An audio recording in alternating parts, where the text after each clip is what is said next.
इधर पुलिस के साथ एनकाउंटर में गैंगस्टर विकास दुबे ढेर। गाड़ी पलटने के बाद विकास ने हथियार छीनकर भागने की कोशिश की थी। सुबह 6:50 पर पुलिस और विकास दुबे के बीच मुठभेड़ हुई। विकास ने पुलिस टीम पर फायरिंग करके भागने की कोशिश की।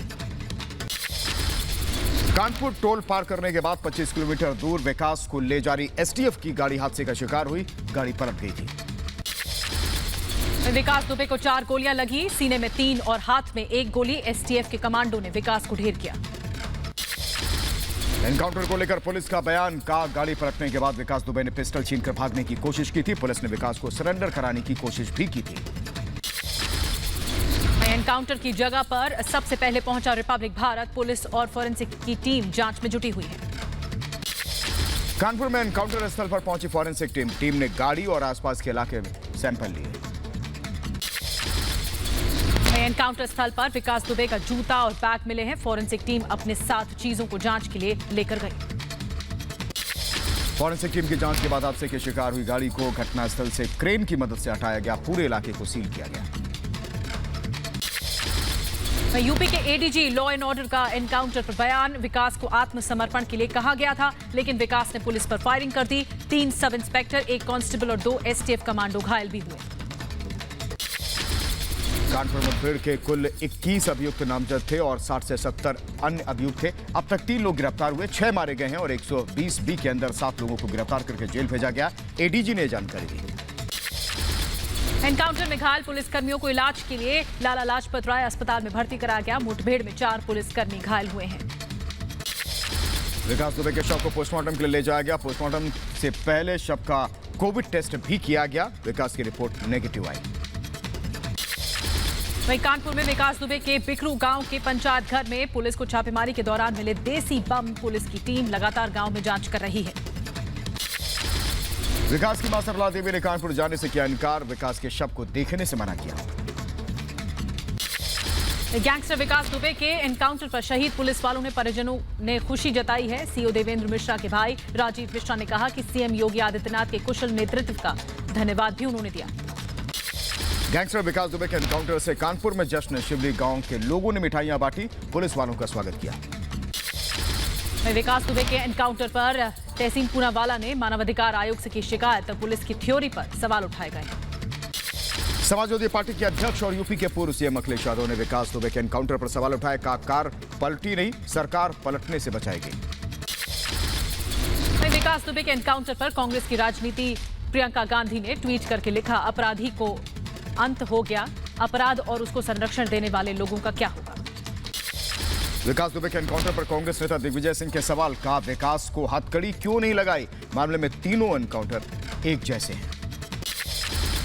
मध्य प्रदेश के गृह मंत्री नरोत्तम मिश्रा का कांग्रेस पर निशाना। कहा कल जिंदा पकड़ने पर सवाल किए थे, आज एनकाउंटर पर सवाल कर रही है कांग्रेस।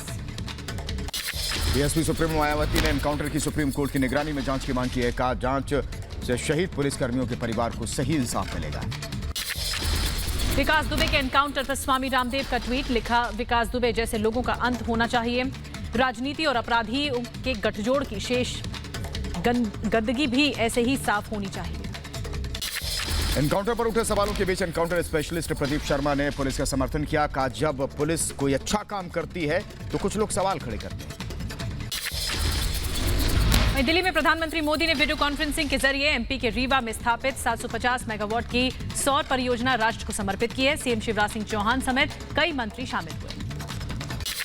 पीएम मोदी ने कहा आत्मनिर्भर भारत अभियान के तहत अब देश का लक्ष्य है कि सोलर पैनल सहित तमाम उपकरणों के लिए हम आयात अपनी निर्भरता को खत्म करें। बिजली की आत्मनिर्भरता बहुत आवश्यक है।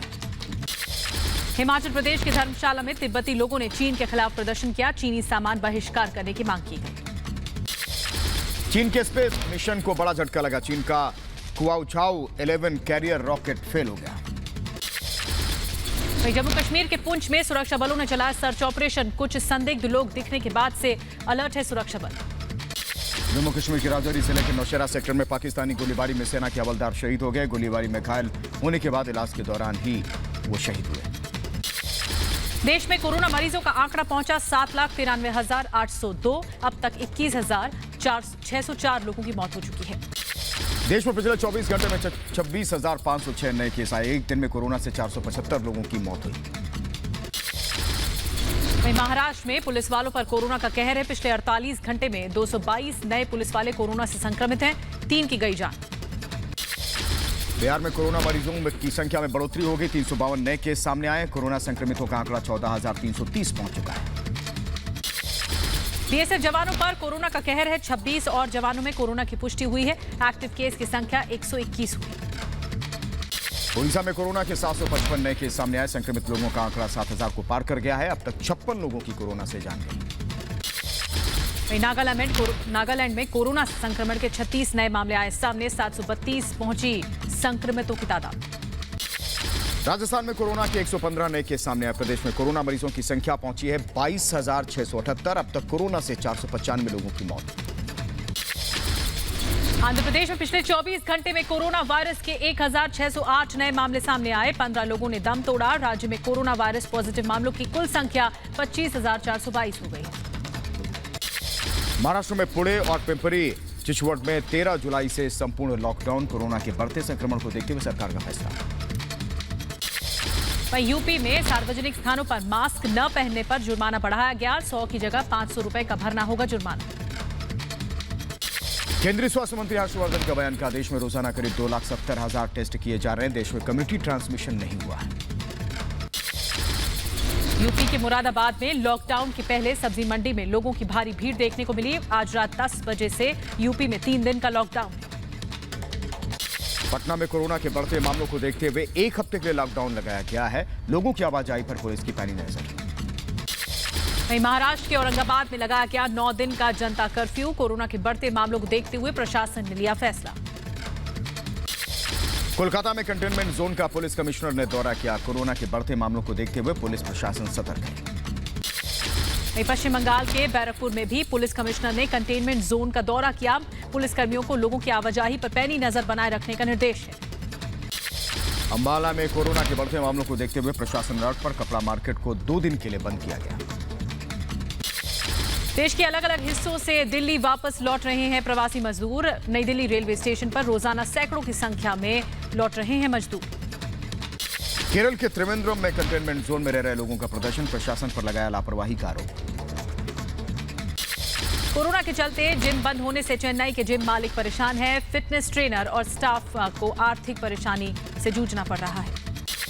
जयपुर में सीएम आवास को उड़ाने की धमकी। पुलिस ने आरोपी को गिरफ्तार किया। सीएम आवास की सुरक्षा बढ़ाई। देशद्रोह के आरोपी शर्जील इमाम को दिल्ली हाई कोर्ट से झटका। हाई कोर्ट ने अंतरिम जमानत देने से इनकार किया। बांग्लादेश के 82 जमातियों को साकेत कोर्ट से जमानत मिली है। जमानत 10,000 रुपए के निजी मुचलके पर दी गई। निजामुद्दीन के मरकज में शामिल थे सभी। आनंदपाल एनकाउंटर मामले में फिर आंदोलन की चेतावनी दी गई। करणी सेना ने कहा कि राजपूतों को फंसाया जा रहा है। सीबीआई ने 24 लोगों को आरोपी बनाया है। श्रीनगर में बीजेपी नेता रविंद्र रैना ने आतंकी हमले में मारे गए पार्टी नेता वसीम बारी को श्रद्धांजलि दी। आतंकी हमले में वसीम के भाई और पिता की भी मौत हो गई थी। बिहार के पश्चिम चंपारण जिले के बगहा इलाके में सशस्त्र सीमा बल और स्पेशल टास्क फोर्स की संयुक्त टीम में 4 नक्सली मारे गए। मुठभेड़ में एसएसबी का एक इंस्पेक्टर घायल हो गया है। इधर यूपी के कन्नौज में टिड्डी दल का हमला हो गया। खेत में फसल को भारी नुकसान। किसानों की मुश्किलें बढ़ गई। केरल में सोना तस्करी के मामले में सीएम पी विजयन के खिलाफ हमलावर विपक्ष। बीजेपी, युवा मोर्चा और यूथ कांग्रेस के कार्यकर्ताओं ने सीएम के इस्तीफे की मांग की है। केरल के कोझिकोड में आईयूएमएल कार्यकर्ताओं ने सीएम पी विजयन के खिलाफ प्रदर्शन किया। सोने की तस्करी के मामले में लगातार सीएम के खिलाफ प्रदर्शन हो रहा है। बेंगलुरु में आशा कार्यकर्ताओं का प्रदर्शन। पीपीई किट की मांग और दूसरे मुद्दे को लेकर दर्ज किया गया विरोध। केरल में प्रदर्शन कर रहे भाजपा के कार्यकर्ताओं ने पुलिस ने आंसू गैस के गोले छोड़े। सोने की तस्करी के मामले में सीएम विजयन के इस्तीफे की मांग कर रहे थे सभी। वहीं पुडुचेरी में सीएम नारायणसामी ने वीडियो कॉन्फ्रेंसिंग के जरिए बैठक की। राज्य में बजट को लेकर चर्चा की गई। हिमाचल प्रदेश के सेब व्यापारी सेब की अच्छी कीमत मिलने से खुश हैं। कोरोना संकट के बीच कई पाबंदियों के बावजूद पूरे एहतियात के साथ काम में जुटे और सेब की खेती कर रहे हैं। दिल्ली में स्पेशल सेल ने 2 बदमाशों को गिरफ्तार किया है। आरोपियों के पास से 2 ऑटोमेटिक पिस्टल बरामद किए गए हैं। 6 जिंदा कारतूस भी मिले। विशाखापट्टनम में मालगाड़ी के 4 डिब्बे पटरी से उतरे। विशाखापट्टनम रूट पर आवाजाही रोक दी गई है। रेलवे के बड़े अधिकारी मौके पर हैं। गाजियाबाद में चोरी की सीसीटीवी फुटेज सामने आया है। सीढ़ी लगाकर दुकान में दाखिल हुए चोर 24 घंटे बाद भी पुलिस के हाथ खाली। महाराष्ट्र के रत्नागिरी जिले में मुंबई गोवा हाईवे पर बस में आग लग गई। बस में सवार सभी यात्री सुरक्षित हैं। मध्य प्रदेश के जबलपुर में परीक्षा में फेल होने पर 3 लड़कियों ने की सुसाइड की कोशिश। तीनों लड़कियों को पुलिस और ग्रामीणों ने बचाया। मध्य प्रदेश के इंदौर में रिहायशी इलाके में तेंदुआ घुसने से सनसनी। वन विभाग ने कड़ी मशक्कत के बाद पकड़ा। वहीं महाराष्ट्र के रायगढ़ में भारी बारिश के बाद लैंडस्लाइड हुआ है। मुंबई गोवा हाईवे बंद, मलबा हटाने का काम जारी। यूपी के गोंडा में भारी बारिश के बाद बाढ़ जैसे हालात। सरयू नदी का जलस्तर बढ़ने से खेतों में पानी भरा। किसानों को भारी नुकसान हुआ। दुनिया में कोरोना मरीजों का आंकड़ा 1 करोड़ 23 लाख के पार। अब तक 5,57,000 से ज्यादा की मौत हुई है।